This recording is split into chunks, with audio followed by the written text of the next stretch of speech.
Lagi rame banget nih kasus Brandoville Studio, yang mana ini beneran kasus yang bener-bener chaos banget, karena ini orang asing yang bekerja atau mempunyai perusahaan di Indonesia, tapi malah mengeksploitasi dan juga menyiksa karyawan yang bekerja di perusahaannya. Buat yang kepo, dengerin sampai habis. Nah, perusahaan Brandoville ini, itu tuh kepunyaannya Ken Lai, yaitu suaminya Cherry Lai. Cherry Lai ini adalah co-owner dari Brandoville. Mereka ini kan suami istri gitu ya. Baru-baru ini nih, geger banget di media sosial kalau si Cherry Lai ini melakukan yang namanya eksploitasi, penyiksaan, dan juga banyak sekali hal-hal yang bikin publik ini geram banget. Perusahaan Brandoville Studio ini tutup pada bulan Agustus kemarin, tapi nih semua karyawan yang sudah keluar dari perusahaan itu langsung ngeluarin nih kelakuan-kelakuan buruk dari Cherry Lai dan juga Ken Lai. Tapi yang paling parah adalah kelakuan buruk dari Cherry Lai. Cherry Lai ini kayaknya sih orangnya kelainan ya, karena dia ini tuh meminta karyawannya untuk melakukan hal-hal yang sangat tidak wajar. Kalau buat lembur dan juga eksploitasi tenaga karyawan, mungkin itu sudah biasa ya, walaupun itu melanggar peraturan. Tapi yang aneh dari dia ini pernah meminta karyawannya untuk menampar diri mereka sendiri, guys. Selain itu nih, si Cherry Lai ini punya kepuasan tersendiri ketika dia ini tuh bisa menyiksa wanita yang lagi hamil.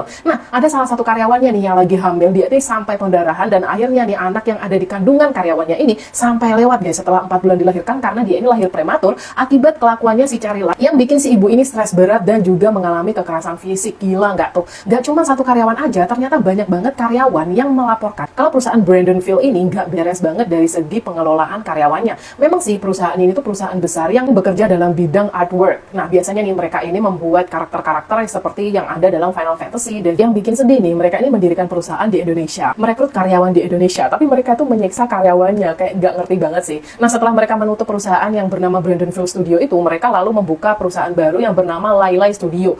Nah, bagi kalian nih yang mau nyari kerjaan dan kalian melihat nama Lai Lai Studio ini, kalian bisa skip aja ya, karena orangnya nggak beres banget. Kayaknya nih kita harus mengawal kasus ini sampai ownernya ini ditangkap dan mendapatkan hukuman yang setimpal ya, sebelum mereka kabur ke luar negeri.